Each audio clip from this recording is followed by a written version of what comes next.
The following is a Comfortably Zoned Radio Network production.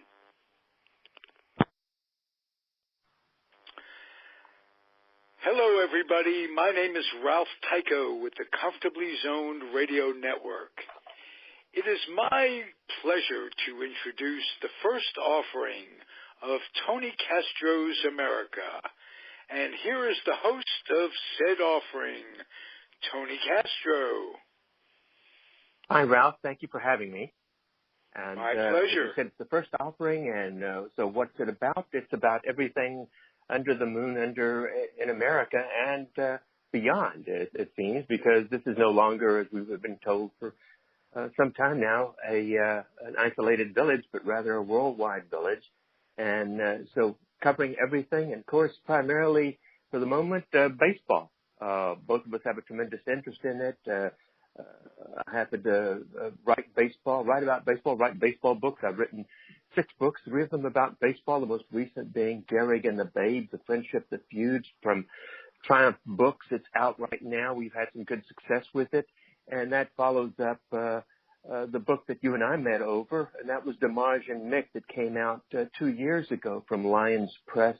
That was Damage and Mick, sibling rivals, Yankee blood brothers, about of course, Mickey Mantle and Joe DiMaggio, and that was centered in 1951, which was Joe's final year with the Yankees and Mickey's rookie year with the Yankees. And Tony, if you'll remember, my grandfather, I've told you this before, my grandfather took me to Yankee Stadium when I was like 4.5 years old, almost 5, and he told me that that's Joe DiMaggio. He pointed to him, and I have that memory. And he kept saying, remember this moment. This is Joe's last year. I don't remember what game it was, but I remember looking in center field, and there he was. And he kept saying, my grandfather, film this, that you'll remember this for the rest of your life. You're seeing the greatest ever. And it was confirmed to me that he was indeed the greatest ever over my years of being a baseball fan by Willie Mays, who said in a biography, he was quoted as saying that DiMaggio was his hero growing up, let alone he got by people like you and Peter Golenbach, and it's wonderful for me to be in on discussions when you and Peter talk about Mick and Damage, or as you would say it, Damage and Mick. I only say that because that was the sequential order. Yes, and your story about your dad taking you to Yankee Stadium that year that's memorable and an incredible story. I mean, that's it was my granddad. It was my granddad, and I got to mention him. He brought the passion of baseball into my life at such an early age that it's stuck forever. The memories. We went to all 3 ballparks in New York that 51 season, and the one I liked the best, ironically, was the Polo Grounds, and and getting to see the Giants before they brought up Willie Mays, and then a reconfigured team after they brought up Willie Mays, and to follow him all those years. And baseball be very good to me, as Chico Escuela said back on Saturday Night Live. My and you're thing so was fortunate really about growing that, up, yeah. But you're in New York. Mickey was the man.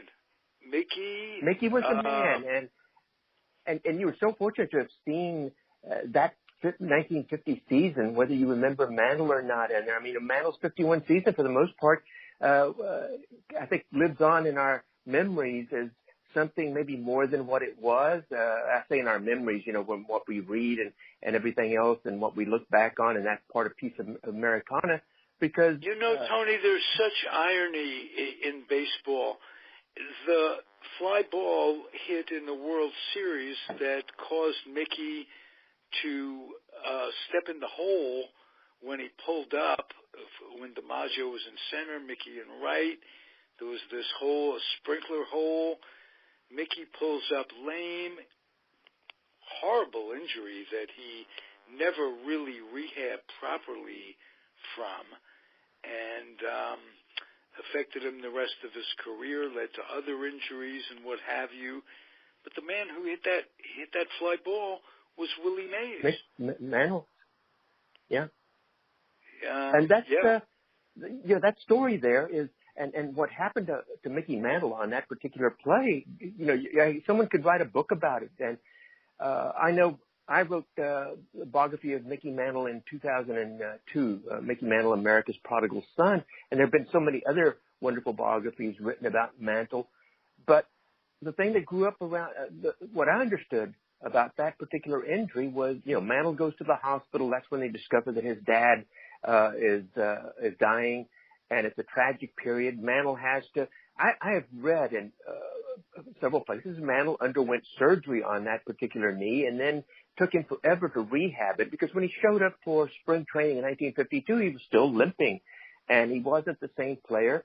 And at that time, if you'll recall, knee injuries in the 50s and up until really maybe in the 70s or so, they had to open the whole thing to go in, and rehabbing it took 5-6 months. I mean, it would kill people's seasons. And it wasn't until we were talking about Jane Levy and Jane Levy's beautifully written and great biography of Mantle the other day, and Jane's book, The Last Boy. One of the things that Jane uncovered on that was that Mickey hadn't had the surgery as a number of people thought, and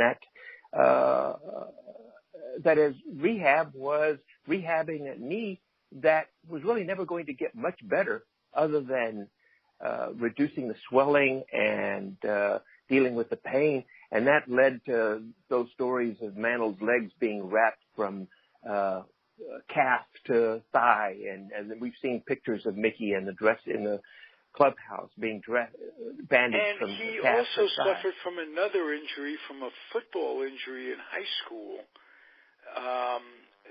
Which he had been pretty hit. serious. He suffered osteomyelitis. Yeah, he was in danger of losing a leg at one time, if I'm not mistaken. They moved him from one hospital to another to avoid that, and it was at that because Mickey's mom had said never, and she moved him from their little hospital there in Commerce to maybe Oklahoma City. I'm not sure, somewhere. A place that had better facilities, and if it hadn't been for, I want to say, it was some wonder drug, and I'm not sure if it was penicillin or what. Mickey might have lost that leg. Whoa! And what would we be talking about today? Maybe just Joe DiMaggio. We'd be talking about Pete Gray. We'd be talking about Pete Gray. But it's, baseball has. See, I get up in the morning and I say to myself, how can I make Tony Castro laugh? A lot of it. I mean, I've been accused of laughing too much and laughing at the wrong moment. Laughing out of context. Okay. Was that was my nickname back in high school and college. False accusation on that one. You laugh at what you think is funny. And if you try to hold that in too long, you get sick. So try. And that's never going to be your problem, Tony. You're going to be the last man standing. Wherever it is you're standing, you'll be the last man, all right? Well, credit my Texas roots on that. That's what I am. I've lived in California for 4 decades, but I'm originally from Texas, and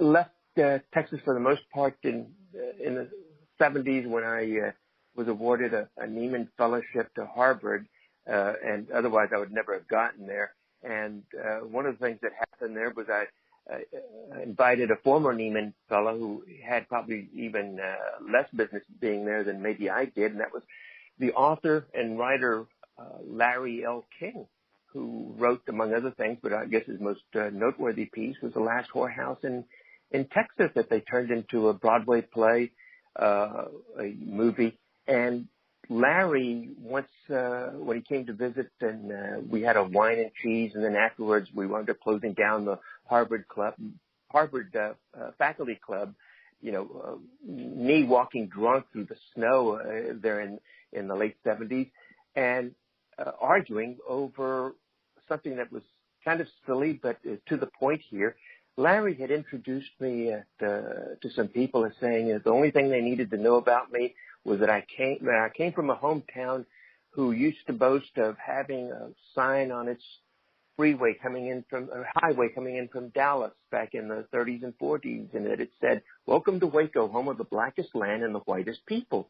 And my argument was to Larry was, that may be very apropos and very accurate of Waco, but that sign didn't exist in my beloved hometown. It existed in Greenville, in Hunt County, up northeast of Dallas. And the only two things that they had in common was the Ku Klux Klan that had once had its headquarters in Waco. And then later, I guess they found that Greenville had more whiter people in it because they moved their headquarters in Texas to Greenville. So that's what Larry King and I had wound up getting stinking drunk and arguing over just which was the capital of the KKK and race and scalawags that in Texas that we all kind of laughed at. So and this is in Harvard Square. You're having this argument. We were walking past there trying to find. We were so out of it we couldn't find my place over on. I guess it was Chauncey Street that we could to get home and crash. And it was just a crazy time. I mean, he later. Tony, what was your biggest adjustment from Texas to Boston? The snow and the cold. I couldn't get adjusted to it. And I don't ski, but as soon as it got cold there, I went into a ski shop and bought 2 ski outfits, and I spent most of my winter. And then during that winter, they took us for a 2-week trip, 3-week trip of Canada. Why in the winter, I don't know, but we wound up there. And I spent almost the entire time there in ski gear, without skiing, just because it was so cold and I couldn't deal with it. For Larry, I mean, he wrote this piece about his experience there in Harper's article. I think it was titled "Blowing My Mind at Harvard." And what his conclusion was that he'd like to do it all over again, just sober this second time. And for me, it was like not taking the warnings that I was given, because it's not that I wasn't smart enough to be there. Chances are I wasn't smart enough not to be there. This old politician had said to me right after I was awarded this thing, he said, "Look, just be careful. Too much Harvard can be like eating too many tamales." And if you haven't eaten too many tamales and gotten sick over that, you don't know what I'm talking about. But he was right. I mean, sometimes you can just so full of yourself, whether it's about baseball or whether it's about learned things at many of our great institutions. You have to come down to earth at some point. Absolutely. And I think that's what baseball does. I was going to say, what in baseball as a fan brought you down to earth? My family, my uncle, his best friend, and to some degree my father, owned a semi-pro team in Waco called the Waco Pirates, the Waco Missions. And this was up until 1953. In 1953, we had a disaster in Waco. There was a tornado that killed over 100 people and leveled much of downtown, including a place called Cave Park, which was a very nice minor league facility there that Babe Ruth and Lou Gehrig and the Yankees had played there in 1929 as they were barnstorming from spring training up to New York. And the Pirates, who owned the minor league franchise in Waco, were threatening to take that out of Waco to a place called Longview in Texas. And so the owners of that team wound up selling off bits and pieces of the team to try to get people, to pack this little 2,000-seat facility. And my uncle and my best friend's uncle, they were best friends. They bought into this. And so they were for a while, for like 2 or 3 years, owners of something called the Waco Pirates Baseball Club. Which among the people they had going through there, at one point they had Bob Friend, who pitched for the Pirates in the late 50s and the 60s. Terrific pitcher. He had a 5-year period. He was like the winningest pitcher in the National League from 5 to 60. In Waco, which didn't have a very big population, this was around the time that the Pirates were bringing in Hispanic players into Waco, a place, the home, blackest land, the whitest people, and everything that suggests. And so these Hispanic players coming in from Cuba, from Venezuela, from other places, didn't speak English. Guess who wound up being, foster homes and whatever. We had people at our home like the most prominent of those was Roman Mejias. Actually, it began as Ramon Mejias, and then somehow birth certificates and everything, it became Roman Mejias, who played for the Pirates, and I think he also played for the Astros. He was the Astros' leading home run hitter for a while.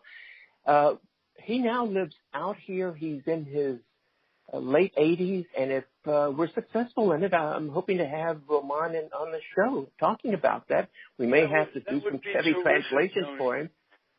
Tony, your parents must have been exceptional people. Your dad transcended the times he lived, especially in the geography he was afforded. Yeah, my situation was one that, one side of my family, my mother's side of the family, are Spaniards, and they've been in Texas and South Texas for going back 5 generations. On my dad's side, my grandfather, Jose Angel Castro, fought with Pancho Villa in the revolution of the first part of the 20th century. He was wounded coming across the border. We've tracked records of him coming across several times because I guess they would go back and forth. He worked in the silver mines in South Texas. He came up to north, had a few bucks with him, I imagine, because he wound up buying a gorgeous, although dilapidating, Victorian house on 2nd Street in Waco. And wouldn't you know it, it used to be part of the red light district, and that particular house had belonged to an infamous madam back in before World War I. And so if you look at my birth certificate, one of the things you find on there is my address, and my address winds up being the same address as that former brothel. So I thought it was hilarious. Wow. And it was, kind of silly. And I guess Texans, for the most part, are love to self-indulge in aw shucks humor and shock about themselves. And, was Janis Joplin from Waco, if I recall? Who? Janis Joplin? No. I don't know. She may not have claimed it if she was. It's hard to say. But, I heard that once. Maybe I'm wrong. But you were from Waco. What part of Waco comes out when you're least expected? In me? In you. Or in anybody? No, in you. In you yourself. In me. What part of your upbringing comes out that you're grateful for? What part of your upbringing comes out that, wow, I overcame this? But it's going to come out once in a while. What do you attribute to Waco in those moments? Baylor University. When I was growing up, one of our houses at the time the tornado hit was in the early 50s was on 4th Street, where 4th and Spate Street. And today the House of the President of Baylor, the campus is entirely different than it was back then, sits at where our house used to sit. And I grew up just off the campus in a very nice area until the tornado hit and the house was uninhabitable. We eventually wound up moving. But Baylor, I mean, when I was from the time I was probably 2 or 3 going to Baylor football games at an old Muni stadium there in my hometown, and my grandmother had a cafe across the street. It was the place where the coaches, after workouts or whatever, would go and have coffee there. They would give her tickets. So I was very fortunate as a little kid going to Baylor football games in the late 40s, early 50s, and having autographed memorabilia dating back to Baylor quarterbacks at that time, people like Adrian Burke and Larry Isbell, names that, I don't know, maybe... Izzo was with Washington, if I'm not mistaken, later on. Yeah. No, they amounted to... And later, Don Truell. One of my first newspaper stories was for Don Truell in 1963, who I still contend is the greatest quarterback that Baylor ever had. So Baylor comes out a great deal. I went to college there. I was on scholarship. My best friend growing up was the son of the vice president, later the president of that university. And I guess... Who brought you to academia, Tony? He did. Oh, really? His sister, he had 2 or 3 older sisters, and they were all brainiacs there at Baylor. And when I met him, this is a crazy story, but when I was in the 2nd grade, they were about to put me in special education, which at that time was not what special ed today is for kids with learning disorders. At that time, they were for kids who were considered to have some kind of mental impairment. Slow. And all of this because I didn't speak English. Yeah, I was slow, and they were going to put me in there because I was doing terribly, 2nd grade tests and everything else.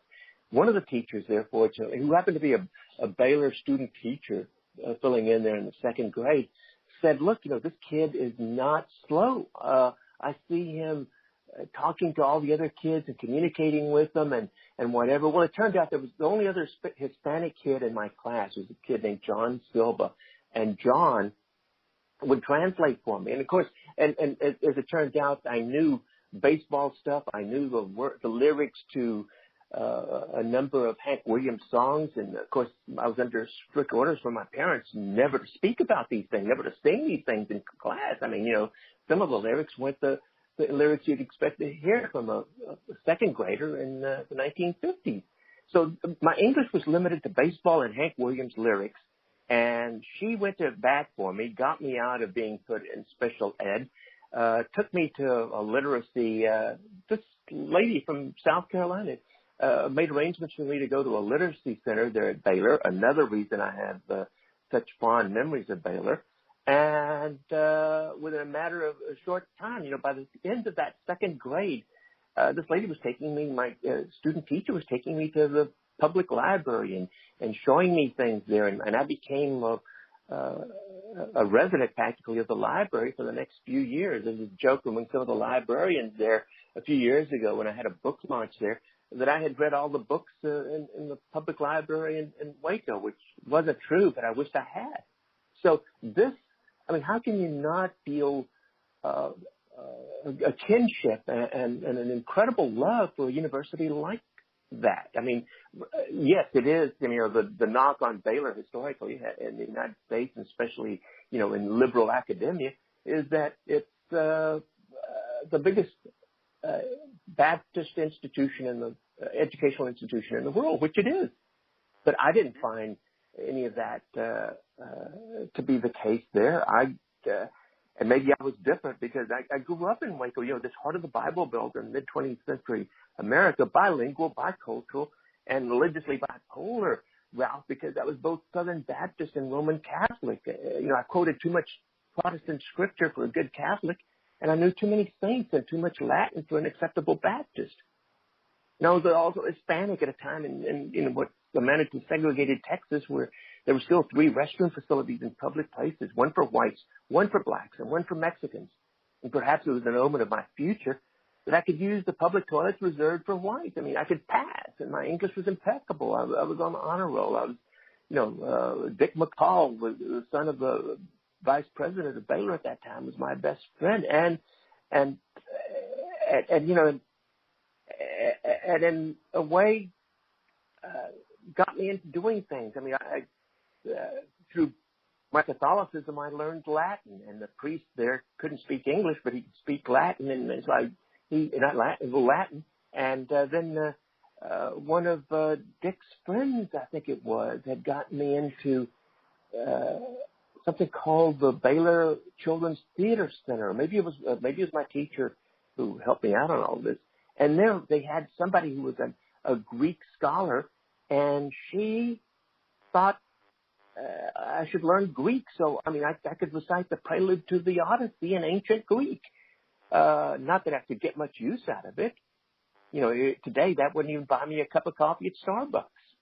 But it was... what was your first baseball game? My first baseball game was probably the Waco Missions, the team that my uncle and John Silva's uncle, Wallace Silva, had started and put together. And that must have been probably in 1950. And then going to Baylor baseball games that were right across the street from my grandmother's house. My first professional game was in Waco. I mean, in the 50s, you didn't have the Astros, and you didn't have the Rangers. I mean, you had the Texas Rangers, but they were for real. You didn't have the baseball Texas Rangers. And so my first major league game, as a kid, were exactly the same age. Were you able to watch Tales of the Texas Rangers on Tales Saturday of the Texas mornings? Rangers and all of those things? I mean, and what was the other one? Tales of the Wells Fargo with Dale Robertson. And yes. Yeah, I grew up at that time with, Davy Crockett, with the whole Davy Crockett phase.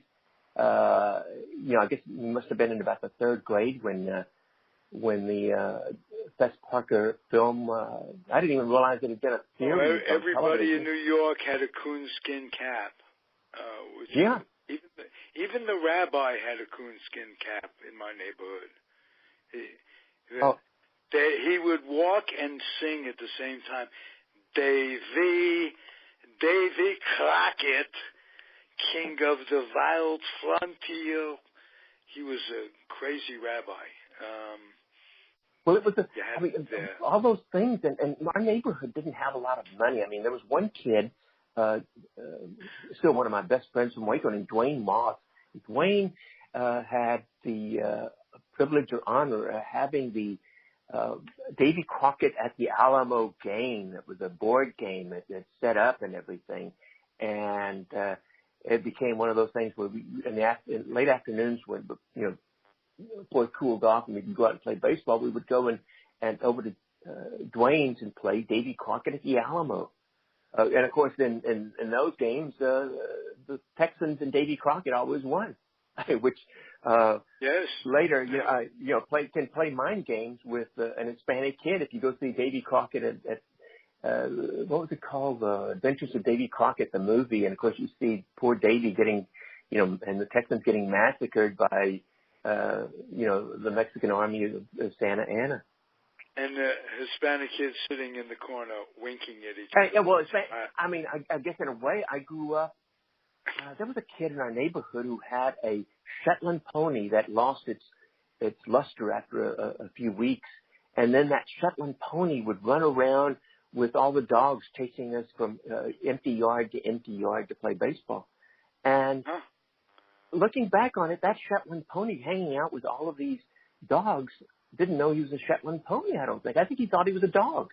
And so in my case, growing up Hispanic, and I told you, my background there, but growing up Hispanic in a almost exclusively white neighborhood, I had no real racial connection with anything in terms of I didn't see myself as Hispanic. I didn't see myself as white. I didn't see myself as anything else.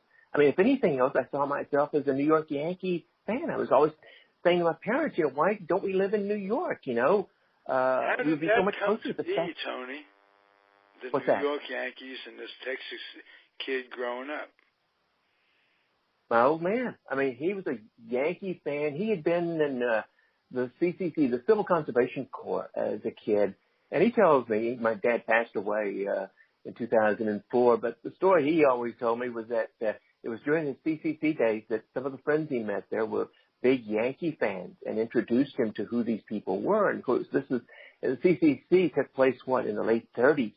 And so he was learning about DiMaggio and Ruth, and Gehrig before that, and Ruth and Gehrig having left in 39.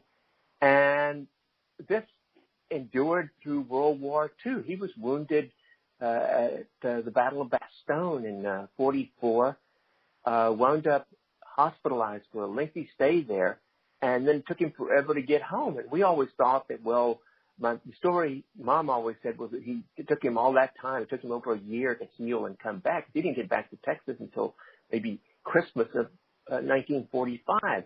Well, it turns out he arrived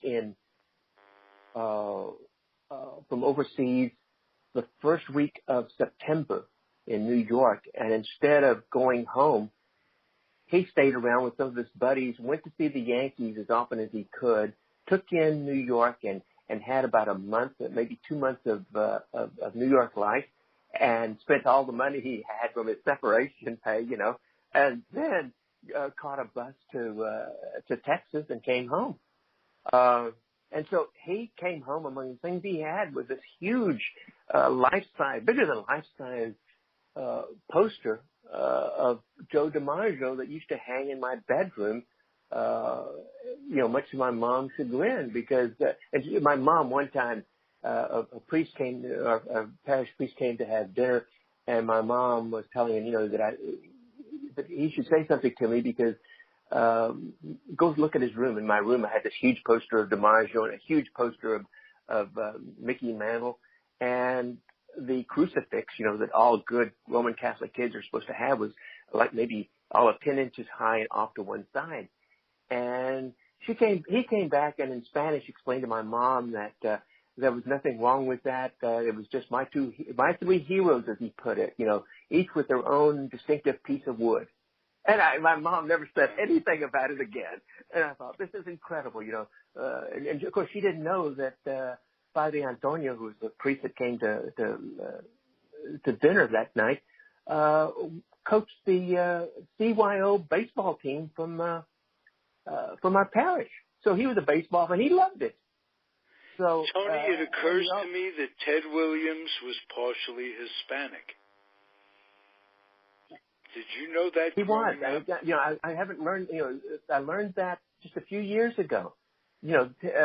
And I don't know what to make of some of that. I grew up. I'm as proud of my ethnic heritage as anybody can be, and I still speak Spanish fluently.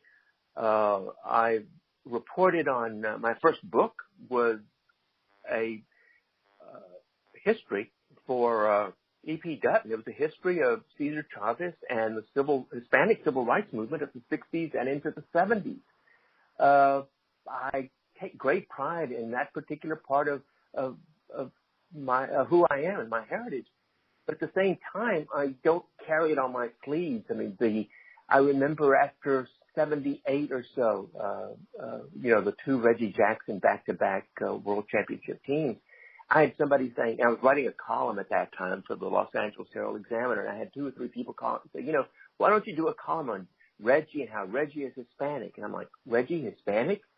Well, yeah, his middle name is Martinez. Well, it turned out that it was. Huh? Martinez. Martinez. But I thought, yeah. if I'm gonna take time for Reggie Jackson, I'm not gonna go into his ethnic thing. I want to talk to Reggie about what it was like to hit those 3 home runs. What was it? There were so many other things I would rather talk to Reggie about than whether he is or isn't Hispanic. But it's something that really hangs with a lot of people. Ted Williams, he never spoke much about it. And of course, that was a period of time when, people changed their names. And we had neighbors who were Hispanic. One family was called Puente. If you translate Puente from Spanish to English, it's bridge. So they changed their names legally to the Bridges. Helen Puente became Helen, my neighbor kid became Helen Bridges. We had others who were, another family was Caramillo, and they changed it to Miller. We had, I knew kids who weren't allowed. I would go out and play baseball in the middle of the day, 105 degrees, and my mom wanted me to come in, and my nickname then was Lagartijo, which is Spanish for lizard. She said, only the lizards are out at this time, and you're going to get black, and they're going to mistake you for, an African American, although those weren't her words. And, we had people who didn't want to stay out because they didn't want to be dark. I didn't care whether I was dark or not dark. And, race to me was something I didn't have any problems with it until I was an adult in terms of somebody discriminating against me for being Hispanic or feeling like I wasn't, equal to them. Right. So, the thing I'm about Jewish. Hispanic, My family changed their name from Tikachinsky to Tyko. How did that happen? Well, Tyko, they just cut off the Chinsky part of it. And I was in kindergarten when my father did that. He could have chosen a different name, but it's interesting, and people remember it for one reason or another. Well, my wife is Italian, and she, her great-grandfather or great-great-grandfather had come over in the turn of the century into the 20th century, and he could get a job. His last name was Marjolino, and he wound up changing it to LaSalle, and suddenly he was able to get a job there in New York. So I understand that. What a crazy world it's always been.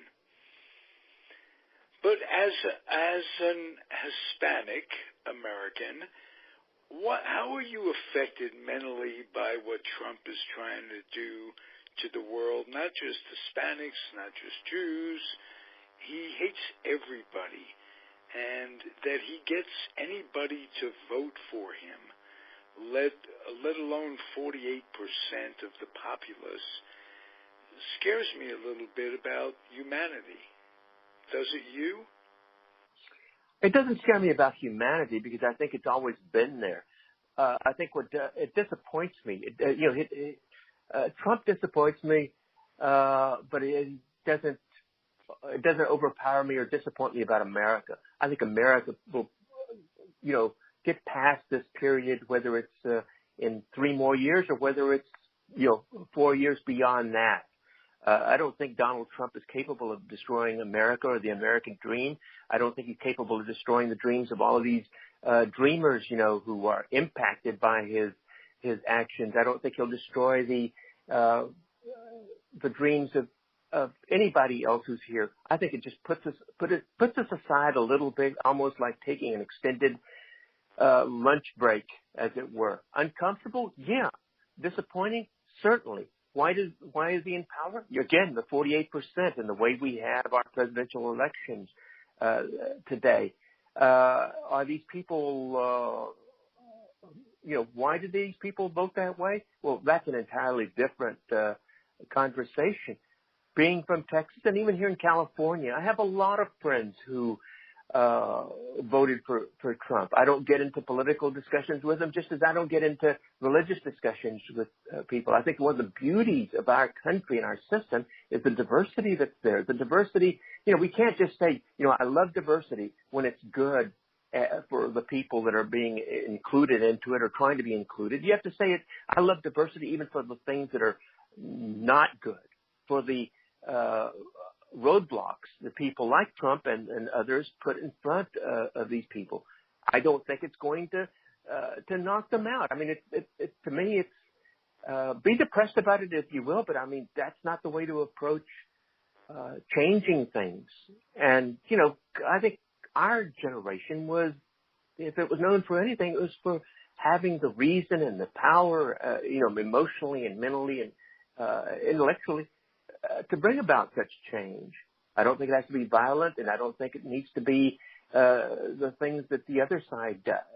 And I think that's the beauty of it, that when it does change, we can take pride in saying, hey, we did it the right way. We didn't have to stoop to these things, to the lying about about things to stealing things from Facebook or whatever to be able to fake out the electorate here in America.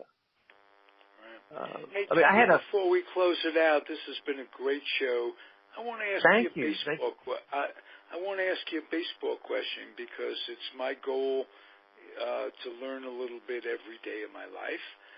I know about the relationship between Ruth and Gehrig. I know a little bit about the relationship between DiMaggio and Mantle. What I don't know is, did Gehrig and DiMaggio get along? Everything I was able to find out was that, yes, they did. I mean, DiMaggio came in. DiMaggio was very independent.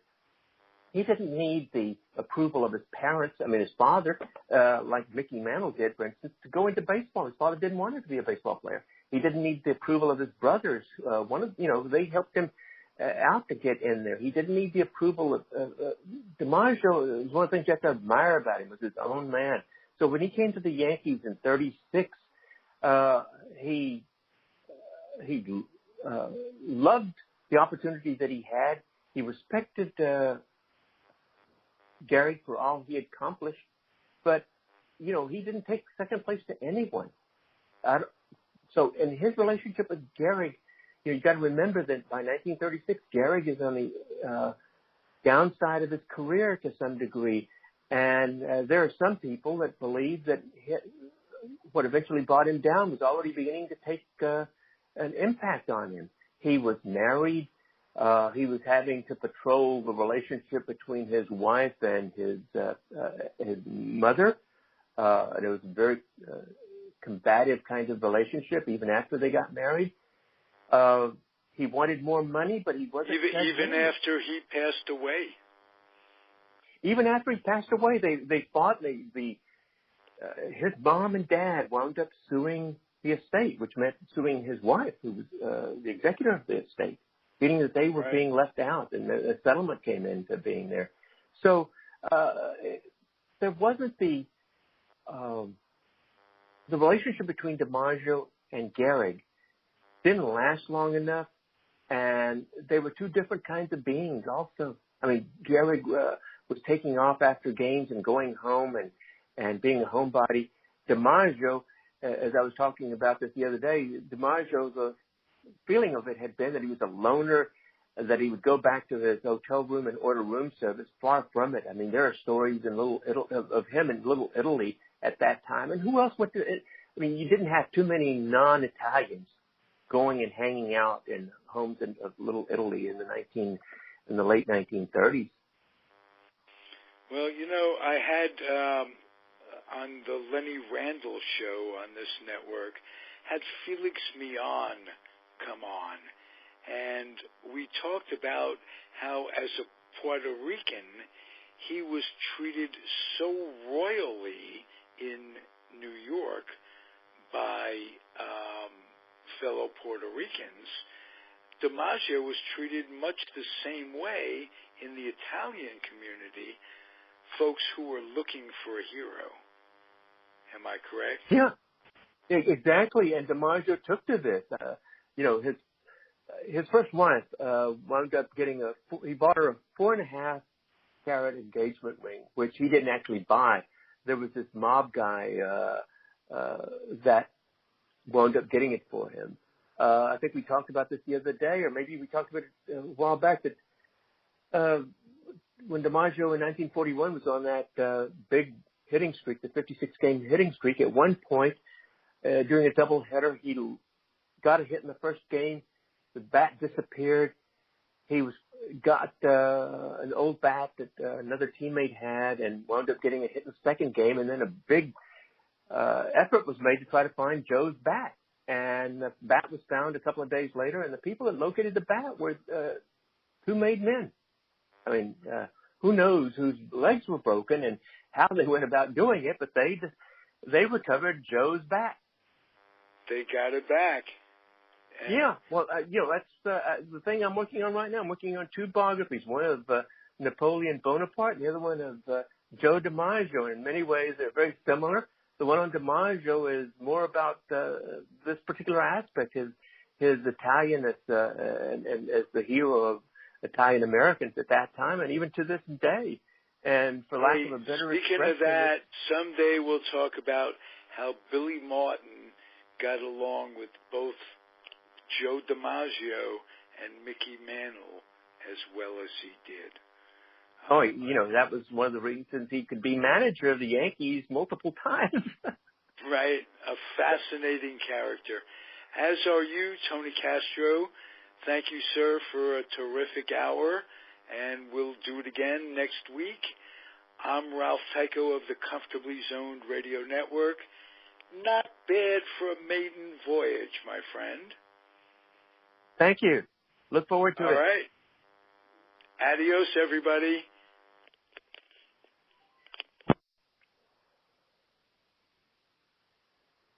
Ralph, are you there? God, I don't know.